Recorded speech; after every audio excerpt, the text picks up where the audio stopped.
विशेष प्रवेशद्वारमा ज्यादै मात्रामा भिड हुन गइरहेको छ। उहाँहरूलाई यो मञ्चको दाहिनेतर्फ आएर बसिदिने आग्रह गर्न चाहन्छौँ। प्रवेशद्वारमा नै तपाईहरू भिड नगरिदिने। अझै पनि हाम्रा जति पनि नयाँ सोच नयाँ विचारमा साथ दिएर आउनुभएका महानुभावहरू आउँदैछन्, उहाँहरूलाई यो दाहिनेतर्फ मञ्चको दाहिनेतर्फ आएर बसिदिने आग्रह गर्दछौँ। हामी भन्छौँ हामीले मागेर आएको त्यो 86देखि र अस्ति साथीभाइहरू पर धेरै प्रोटेस्ट आउँदै थियो। दार्जिलिङमै काट्नु भयो। हामी यो सोचमा हामी जाँदैनौँ। नयाँ सोच नयाँ विचारको यहाँ हामीले किल्ला गाडिसकेको छौँ। यो भाइ बहिनीलाई टुङ्गो लाउनुपर्छ। हाम्रो युवाहरूलाई टुङ्गो लाउनुपर्छ। कुन दिशापट्टि लाने यो सोच हामी नयाँ विचार नयाँ सोचले हामीले राखेको छौँ। हाम्रा दाजुहरूले भएको थियो राजनैतिक भूलले गर्दा हाम्रो परिवारहरूले आफ्नो ज्यान गुमाउनु परेको थियो। ती दिनहरू त्यो पटक पटकको गोर्खाल्यान्डको आन्दोलनमा हाम्रा सन्तानहरू रक्तम्य भएर लडेका ती कालो दिनहरू कालो इतिहासको रूपमा हाम्रो हृदयमा किलो गाडेर बसेको छ। र म ती वीर वीराङ्गना ती शहीदहरूलाई आजको यस मञ्चबाट क्षमा याचना गर्न चाहन्छु, माफी माग्न चाहन्छु। 3 दिन हाम्रो जातिको पोलिटिकल रेप भएको छ यो पालि संसदभित्र। मलाई दुःख लाग्छ। भारतभरि अन्य नेताहरूको कमी छैन, तर अमित शाहले हामीलाई नेपालको नागरिकसँग संसदभित्र 3 दिन तुलना गर्दा एकजना गोर्खा नेताले एकजना गोर्खा बुद्धिजीवीले आपत्ति गरेन, अब्जेक्सन गरेन। धिक्कार छ ती गोर्खे नेताहरूलाई, धिक्कार छ ती बुद्धिजीवीहरूलाई। आज हामीलाई नेपालबाट आएको भनेर खुलेआम संसदभित्र भन्दा पनि बोल्नु नसक्ने यही एउटा छिरिङदाल हो। सम्माननीय अमित थापा र विनय तामाङलाई पर्मिसन लिएर मैले सिलिगुडी जर्नलिस्ट क्लबमा गएर विरोध गरेँ। हामी कहाँ छौँ? हामी त डाइनोसोर जस्तो हराउने बेला आइसकेको छ दाजुभाइ दिदीबहिनी हो। जाग्नु पर्छ।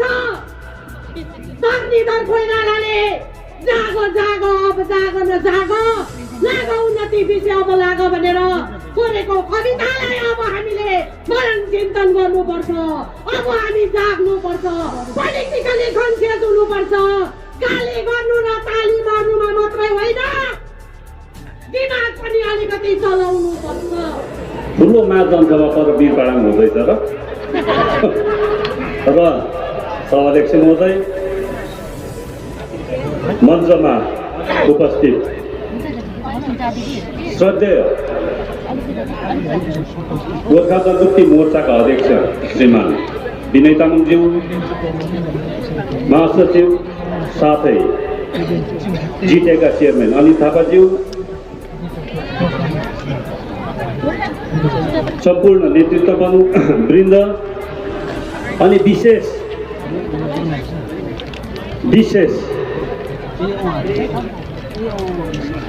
यो हुत्तिहाराहरूले असाध्यै गरिसक्यो र निर्लजपनले पनि पराकाष्ठ नागेर गोर्खाल्यान्ड बेची खाएर आउनेलाई पनि स्वागत गर्नु कम्बर मर्काइ नाचेको देखेर होइन, हाम्रोमा पनि आत्मस्वाभिमान छ भनेर चाहिँ आज चाहिँ गोर्खाको आत्मस्वाभिमान देखाइदिन्छु भनेर आउनुहुने दाजुभाइ दिदीबहिनीहरूलाई मेरो हृदयबाट सलाम, नमन, नमस्कार, जय गोर्खा। अब धेरैवटा कुराहरू छ, धेरैवटा मुद्दाहरू छ, कताबाट बनाऊ कता नबनाऊ भन्ने हुन्छ। तर मलाई अरू केही छैन, जति पनि यहाँ सालबारीदेखि सुकुना पनि विश्वास लाग्छ। किन नाचेको होला?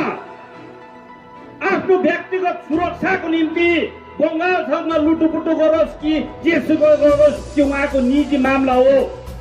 तर आज गोर्खे सम्मानको बलात्कार गरेको छ विमल गुरुङज्यूले, गोर्खे आत्मसम्मानको निलाम गर्नुभएको छ विमल गुरुङज्यूले। त्यसको विरोध गर्नुपर्छ, त्यसमा नाच्ने केही देख्दिन। यो अन्ध समाजलाई, यो अन्ध समर्थकलाई तपाईँ हामीले सचेत गर्ने बेला आएको छ। यदि विमल गुरुङज्यू पाहाडमा नेतृत्वको रूपमा फेरि स्थापित हुन्छ भनेदेखिलाई हामी गोर्खाको कोखमा गोर्खा भएर जन्मिनु परेछ भनेर आफूले आफूलाई थुक्दा हुन्छ। अब सबै गरोस्, भगवान मलाई यो गोर्खाको कोखमा नजर नहोस् भनेर भन्दा हुन्छ। गोर्खाको कोख कलङ्कित बनेको हुन्छ, यो याद गर्नुपर्ने कुराहरू छ। आज ईर्ष्या चौकीको लोभ देख्दा छक्कै पर्छु। हामी भन्छौँ व्यक्तिगत आक्षेप लाउन खोज्दैनौँ, एउटा स्तरीयता मेन्टेन गरौँ न, एउटा स्तरीयता कायम गरेर कुरा गरौँ न। हामी तथ्यमा कुरा गर्ने हो। आज जबरजस्ती क्लास 1 पढ्नेलाई त प्राइमेरी टिचर बनाएको छैन, फाइनल मुस्किलले पास हुनेलाई त हाई स्कुलको टिचर त बनाएको छैन होला। सबै क्राइटेरियामै गरेको छ र यो सिस्टम पनि हामीले बसाएको सिस्टम होइन। 5 वर्ष जिटिएमा हुँदाखेरि रिजनल एसएससी किन लागू नगरेको? सुभाष घिसिङज्यूको पालामा एसएससी माग्नु लगायो, एसएससी हामीलाई चाहिन्छ भनेर। म स्वयं त्यति बेला जिएनएसएफको हो, हामीले पोस्टरिङ गरेको, आक्सुले पोस्टरिङ गर्छ। दीपक गुरुङज्यू हुनुहुन्थ्यो त्यस्ताको दार्जिलिङ ब्रान्च कमिटीका प्रेसिडेन्ट जिएनएलएफको। दाजु त त्यति बेला जिएनएलएफमा थियो कि थिएन होला? विमल दाजु त सायद त्यति बेला यो बेकारी सङ्गठन हो कि केतिर पो हुनुहुन्थ्यो होला, हो कि डाइस खेलाउनु हुँदै थियो। त्यति साह्रो नभनौ, त्यो एकदम पर्सनल भइहाल्यो, त्यति नजाउँ है। बोलाएर भन्नुभएको लु केटा हो, सुभाष घिसिङज्यूले होइन, घिसिङले भन्नु मिल्दैन त छैन भन्दैमा नभएको कुरो नभएकै हो नि त। र दीपक गुरुङज्यूको नेतृत्वमा उहाँले भनेर हामीले पोस्टरिङ गर्यौँ। यहाँ नर्सको त्यो जुन थियो नि हिल्समा, हो त्यस्तै हुन्थ्यो। मेरिट त सब कोही पनि पाउँथेन यहाँ। र यो कतिवटा एडमिनिस्ट्रेटिभ कम्प्लिकेसन्सहरू भएर यहाँको कतिवटा हाम्रो समस्याहरू भएकोले गर्दाखेरि त्यो एसएससी लागू भएन। त्यसको बदलीमा अब यहाँ रिजनल एसएससी अथवा सबअर्डिनेट सेलेक्सन बोर्ड के भन्छ, म एडमिनिस्ट्रेसनमा त छुइनँ र सुनेको भरिमा भन्नुमा र जानेको भरि भन्नुहुँदाखेरि त्यो लागू नहुँदाखेरि एउटा भ्याक्युम क्रिएट भएको थियो। के त्यसो भनेदेखिलाई अब यो सिस्टम यहाँ इस्टाब्लिस नभइन्जेसम्म यहाँको शिक्षण पेसामा भोलिन्टियर गर्ने हाम्रो भाइ बहिनीहरू चाहिँ बेकारी बसोस् त। यो न्यायसङ्गत कुरो हो। हामीले आज बनाएको सिस्टम होइन। 5 वर्ष जिटिएमा चलाउँदाखेरि तपाईँले रोशन गिरिज्यू विशेष तपाईँ त पढेको मान्छे हो, उहाँले कतिको पाइला चालेको छ यो हजुर र तपाईँहरू हामी माझमा उछल रहँदैन र जुन प्रकारले कार्य गर्दैछन् र जुन प्रकारले जनतादेखि पनि तल्लो स्तरमा बसेर कार्य गरेको छ उहाँ हुनुहुन्छ हाम्रो महासचिव अनित थापाज्यूलाई पनि कोही शब्द राखिदिने अनुरोध गर्न चाहन्छु।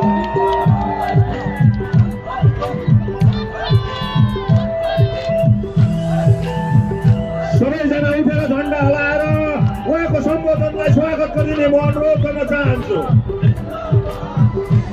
र प्रेस मिडियाले पनि यो मञ्चमा आएर यो जनतालाई देखाइदिने जुन तपाईँहरूले अहिले प्रचार प्रसार गर्नुभएको छ यो प्रचार प्रसार यो मञ्चमा आएर गरिदिने नेताहरूको मात्र होइन जनताको प्रचार गरिदिने आग्रह गर्दछु। सबैजना मिडियाहरू अगाडि आइदिने।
जय गोर्खा जय गोर्खा जय गोर्खा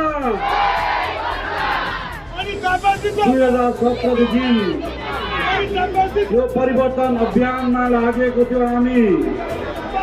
यो परिवर्तन अभियानको परिवर्तन लहरको सभाका सभापति महोदय मञ्चमा आसीन गोर्खा जनमुक्ति मोर्चा जो यो पहाडलाई नयाँ सोच नयाँ विचारमा परिवर्तन ल्याउने हाम्रो नेता विनय तामाङज्यू मञ्चमा आसीन यस परिवर्तन अभियानमा 2017 दिन लागेको हाम्रो नेतृत्ववृन्द र यस परिवर्तन अभियानलाई साथ दिएर यस परिवर्तन लहरमा आउनु भएको मेरा दाजुभाइ दिदीबहिनी आमा बाबा काका काकी सबैलाई गोर्खे अभिनन्दन टक्राउँदछु। 2017 मा जुन विनय तामाङज्यूले पहाडमा अस्त व्यस्त भएको अवस्थामा पहाडलाई जुन नयाँ गोरेको ज्यूले पनि कहिले विरोध गरेन। विनय तामाङज्यूले 29 अगस्त 2017 मा नवन्नाको मिटिङमा पनि गोर्खाल्यान्डको डायलग ओपन हुनुपर्छ भनेर त्यहाँ मिटिङभित्र बनेको हिजो अस्ति आउने हाम्रो विमलज्यूले रिपोर्टरहरूलाई गोर्खाल्यान्ड मागे भनेर भन्नुहुँदै कलकत्ताको बिचमा बसेर रिपोर्टरहरूले गोर्खाल्यान्ड दिन्छ रिपोर्टरहरूले गोर्खाल्यान्ड दिन्छ गोर्खाल्यान्डमा माग्यो रिपोर्टर दाजुभाइलाई गाली पनि गर्यो। यही सोच यही विचारको विरोध गरेर निक्लेको हामीलाई हाम्रो पहाड राम्रो पहाड बनाउनु छ। मैले त सोचेको थिएँ 3 वर्षमा काहीँ न काहीँ केही न केही परिवर्तन भयो भनेर परिवर्तन मैले केही पनि देखिनँ। परिवर्तन मैले कहीँ देखिनँ। आएर मञ्चबाट विनय तामाङज्यू र मलाई गाली गरेको मात्रै पाए। गाली गर्दा तिमीले बिगारेको कुरा सप्रिन्छ, गाली गर्दा तिमीले शहीद बनाएको जीवित हुन्छ। अब पहाडलाई भक्षक होइन रक्षकको जरुरी छ। म पहाडमा एउटा रक्षक भएर उदाहरणको रूपमा आउनेछु तपाईँहरूको माझ। पहाडमा एउटा नयाँ समीकरण तोडिसकेको छ विनय तामाङज्यूको नेतृत्वमा। मलाई लिडर होइन, अब चौकीदार भएर तपाईँहरूको रक्षक गर्नु छ। धेरै लिडर देखे हामीले, धेरै लिडर देखे, भेट्नुसम्म गाह्रो पर्ने। तपाईँहरूको इलेक्सनको अगाडि तपाईँहरूको दैलो दैलोमा भोट माग्नु आउँथ्यो, तर भोट मागिसकेपछि तपाईँहरूलाई भेट्नुसम्म गाह्रो पर्छ। र मलाई अब लिडर हुनु छैन, मलाई तपाईँहरूको चौकीदार भएर तपाईँहरूको सेवा गर्नु छ। मलाई भक्षक होइन, अब तपाईँहरूको रक्षक बन्नु छ। मलाई पहाडमा एउटा नयाँ इतिहास गर्नु छ, पहाडमा नयाँ समीकरण गर्नु छ।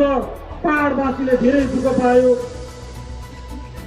यो हुङ्कार गर्ने लिडरहरूले, जहिले पनि घमण्डको बोका बोकेर हिँड्ने लिडरहरूले, आफ्नै पहाडलाई धम्किने लिडरहरूले पहाडलाई सत्यनाश बनायो। मैले अस्ति नै भनिसकेँ, अब तपाईँहरूले पहाडमा कालो बादल लाग्नु दिनुहुन्छ कि दिनुहुँदैन? पहाडमा तपाईँहरूले कालो बादल लाग्नु दिनुहुन्छ कि दिनुहुँदैन? यसैले हामी जो आउँछ जो जान्छ कसैलाई केही भन्नु छैन। हामीले नयाँ सोच र नयाँ विचारको गोरेटो खनिसकेको छौँ।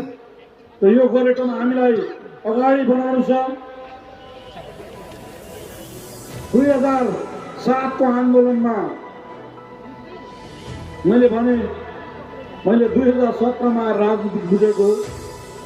2007को आन्दोलनमा गोर्खाल्यान्ड भनेर धेरै लडे हामी। म पनि तपाईँ जस्तो ग्राउन्डमा बसेर लडेको थिएँ। आज योगले मलाई तपाईँहरूको अगाडि बोल्ने बनायो। म बोल्दाखेरि पनि खुट्टा काम थियो, पानी खानु पर्थ्यो। बोल्नु नसक्ने अवस्थामा परिस्थितिले पिसिँदै मलाई बोल्ने पनि बनायो। परिस्थितिले मलाई पिसिँदै लिडर पनि बनायो। र मैले अघि खरसाङको जनसभामा भने, अब म भए गरेर देखाइदिन्छु। अब म एक भए, दुई भए, अब म गरेर पनि देखाइदिन्छु। हेर्नुहोस्, मैले विनय तामाङ दिवान गुरुङज्यूले भन्नुभएको थियो 2021मा सघाउँछु, 2024मा म हेर्छु भन्छु। हामी तपाईँहरूलाई वाचा दिन्छौँ, तपाईँले हाम्रो गोर्खाको आइडेन्टिटी सल्भ गरिदिनुहोस्, हाम्रो गोर्खाको बेरोजगार सल्भ। हामी सबैभरि तपाईँको ऋणी हुनेछौँ। हामी एउटा लाइनमा हिँडेपछि घरि यता घरि उता गर्ने होइन। हामी पनि एउटा मरदको बच्चा हो, एक जवान दिएपछि एक जवान दिन्छौँ। तपाईँलाई रिक्वेस्ट गर्छु यो मञ्चबाट, तपाईँलाई हाम्रो गोर्खाले धेरै आश गरेको छ। भाजपाले 15 वर्ष धोका दियो, हो कि होइन भन्नुहोस् त? भाजपामाथि गोर्खाको विश्वास उडेको छ र अब त्यो विश्वास तपाईँमाथि फैलाइसकेको छ। अब तपाईँले गोर्खाको भविष्यको तय गर्नु छ। तपाईँमाथि हाम्रो गोर्खा दाजुभाइले विश्वास गरेको छ। हाम्रो बेरोजगार भाइहरू छ, मलाई रोजगार दिनु छ। तपाईँमाथि ठुलो आशा र भरोसा लागेर तपाईँमाथि हामी समर्पित भावनाले हामी आएको छौँ। तपाईँले दार्जिलिङ पहाडलाई जहिले पनि खुसी राख्नु जान्छ, जहिले पनि भन्नुहुन्छ, तर हाम्रो दाजुभाइहरू बेकारी छ, हाम्रो दिदीबहिनीहरू बेकारी छ, यहाँ बेरोजगार छ, जमिन बन्जार छ, खेती गर्नु छ। र तपाईँमाथि हाम्रो गोर्खा सन्तानको धेरै ठुलो आश छ। र तपाईँको आशीर्वाद हाम्रो गोर्खाहरूलाई जरुरी छ। र हामीलाई गोर्खाहरूलाई 15 वर्ष भाजपाले हामीले आँखा चिम गरेर ब्लाइन्डली सपोर्ट गर्दाखेरि पनि हामी गोर्खाहरूमाथि धोका भएको छ। यो गोर्खाहरूले कहिले भुलेको छैन। यो सोच विनय तामाङज्यूले 2017 मा बुझेको विमल गुरुङले अहिले बुझ्यो, फेरि बोल्दै भुलिनु सक्छ उसले। 2007 मा बुझेको 2013 मा भुल्यो, फेरि 2013 मा सरकारसँग मिल्यो, फेरि 2017 मा भुल्यो।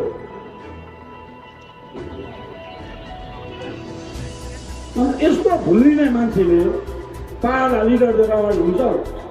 अब हाम्रो नानीहरूले टिचर पाउँदा रिस गर्ने मान्छे कस्तो मान्छ यो मान्छे त?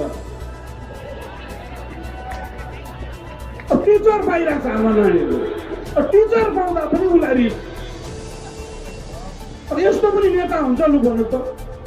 जसले मेरै पाहाडकै नानीले त पायो, भोलि पनि पाउँछ, हाम्रै पाहाडको नानीले त पाउँछ।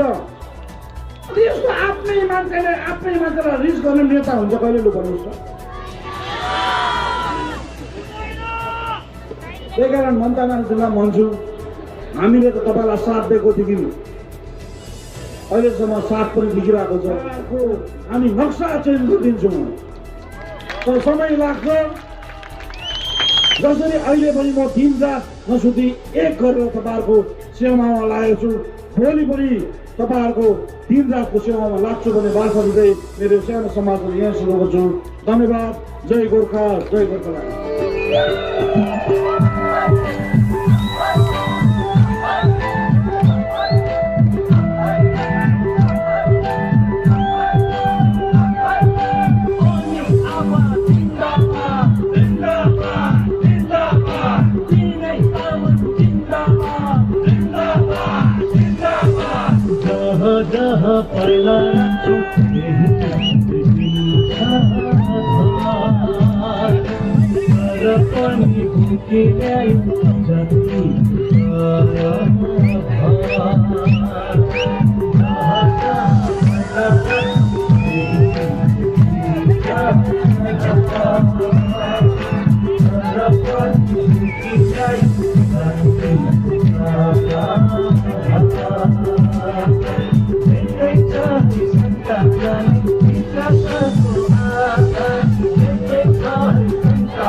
आज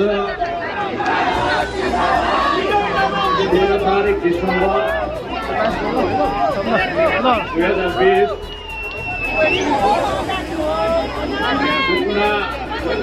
उच्चतर माध्यमिक विद्यालय खेल मैदानमा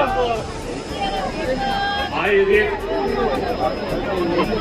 इस सभा का सभाध्यक्ष महोदय,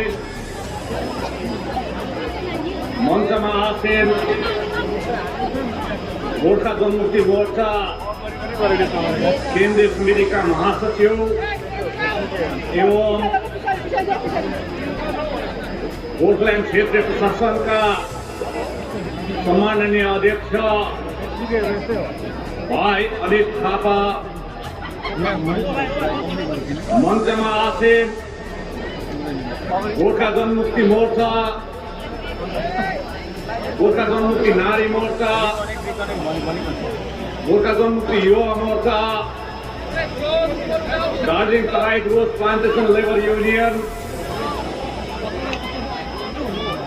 साथसाथै 3वटा महकुमा समिति, जिल्ला समिति, अन्य भाती संगठनबाट आउनुभएका अग्रज नेतृत्ववृन्द, साथै आजको यस सभामा सम्पूर्ण पहाडका 45 वटै समष्टिहरूबाट आउनुभएका सम्पूर्ण शान्ति प्रेमी, जाति प्रेमी, मेरा अति आदरणीय दाजुभाइ अनि दिदीबहिनी, सर्वप्रथम त म हजुरहरू सबैलाई म आन्तरिक हृदयबाट धन्यवाद दिन चाहन्छु। तपाईहरू हिजो रातिदेखि आज बिहानैदेखि आजको जनसभालाई सफल बनाउनको निम्ति आफ्नो घरबाट हिँड्नुभयो। धेरैजना अहिले पनि बाटाघाटामा गाडीको जामले बसिरहेका छन्। उहाँलाई पनि म धन्यवाद दिन चाहन्छु। साथै आजको यस जनसभाको निम्ति अनुमति प्रदान गर्नको निम्ति गरिदिएकोमा दार्जिलिङ जिल्ला प्रशासन अनि दार्जिलिङ पुलिस प्रशासनलाई पनि म धन्यवाद दिन चाहन्छु। साथै आजको यस सभामा अध्यक्ष गोर्खा जनमुक्तिको इतिहास अलिकति तपाईँलाई सुनाउन चाहन्छु। कारण यो केवल मैले आफ्नो सन्तानलाई मात्र सुनाएको होइन, केन्द्र सरकारलाई काने गुठी निकालिदिएको। भोलि यो जग्गामा कुनै खतरा पनि आउनु सक्छ, मैले देख्दैछु। त्यसले गर्दा 1919 सालदेखि 1935 सालसम्म भारतमा 8वटा जग्गाहरू, स्थानहरू, क्षेत्रहरू एक्सक्लुडेड एरियामा पर्थ्यो। तत्पश्चात सिक्किम एउटा देश भारतको गणराज्यभित्र एउटा राज्य भएर गयो। अनि सिक्किमलाई 2002 मा नर्थ इस्ट काउन्सिलको मेम्बर बनाएर 8 सदस्यीय मेम्बर छ अहिले नर्थ इस्ट काउन्सिलमा। तर अफसोसको कुरो सिक्किम एकपट्टि छ, 7वटा राज्य अर्कोपट्टि छ। यो बिचको भूभाग दार्जिलिङ, कालिम्पोङ र डुवर्सको तराईको भूभाग यो चाहिँ काटेर छैन। म आज नरेन्द्र मोदी सरकारलाई, अमित शाहलाई, जेपी नड्डालाई यो भन्न चाहन्छु, चाँडोभन्दा चाँडो नर्थ इस्ट काउन्सिलमा यो जग्गालाई निकालिदिएको हुनुपर्छ, एउटा पुल बनाइदिएको हुनुपर्छ। मैले त्यसै भनेको होइन। म आजको यस सभामा थोत्रै राजनीति गर्नु आएको होइन, कसैलाई गाली गर्नु आएको होइन। म यो कुरो एउटा फोरममा राख्न चाहन्छु, जो फोरम अलरेडी छ नर्थ इस्टको, national forum for north east. उहाँसँग चाँडै नै हाम्रो पार्टीको अग्र नेतृत्वहरूलाई लिएर हामी सेमिनार गरेका हुन्छौँ, हामी सेमिनार गर्छौँ।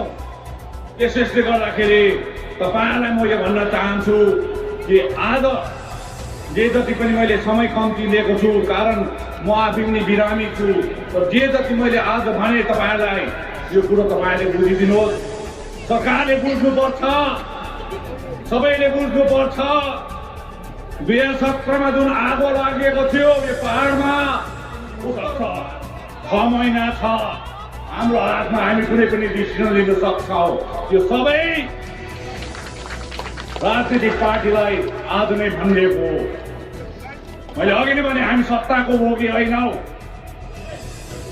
हामीलाई यहाँको जनताको उद्धार चाहिएको छ, उन्मुक्ति चाहिएको छ। 6 महिना छ टाइम। 6 महिना अगाडि घरि दार्जिलिङको गान्धी मैदान परतिर जाँदैछ, रोडको आगो चाहिँ नताप्नु होला, एकछिनको लागि मात्रै हो त्यो। हामी भनेको काठको आगो हो, कडा काठको आगो, हामीलाई त निभाएर पनि कोइला बनायो भने भोलि अङ्ग्रेजीमा आउँछ फेरि। त्यसले गर्दा जनतालाई मैले अभन्दा अलङ्कार बुझाइदिएको। अब तपाईँ हामीले अर्को एउटा सानो टुक्का दिन्छु, त्यहाँदेखि म जान्छु पनि। त्यसले गर्दाखेरि तपाईँ हामी आजकल ज्यादा नै हवाई जहाजमा चढ्ने भएको छौँ, कम्ती नै रेलमा जान्छौँ।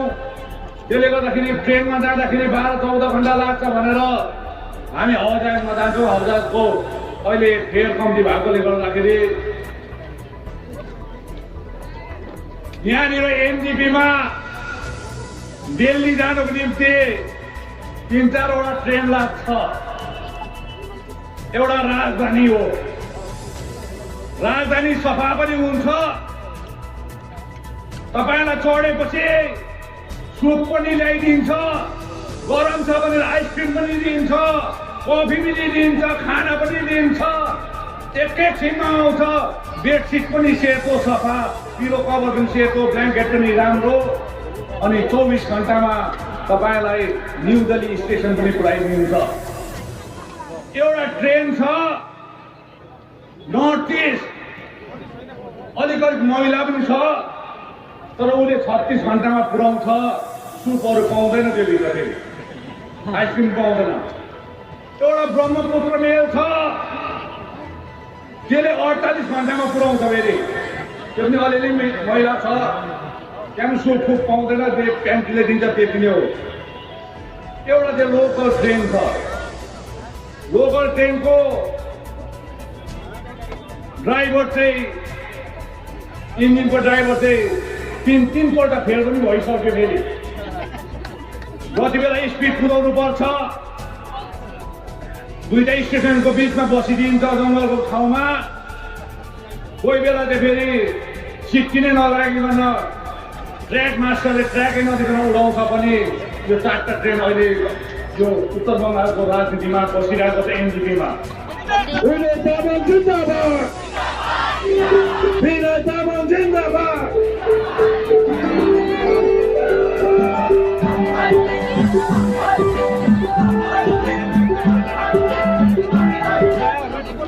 हजुरको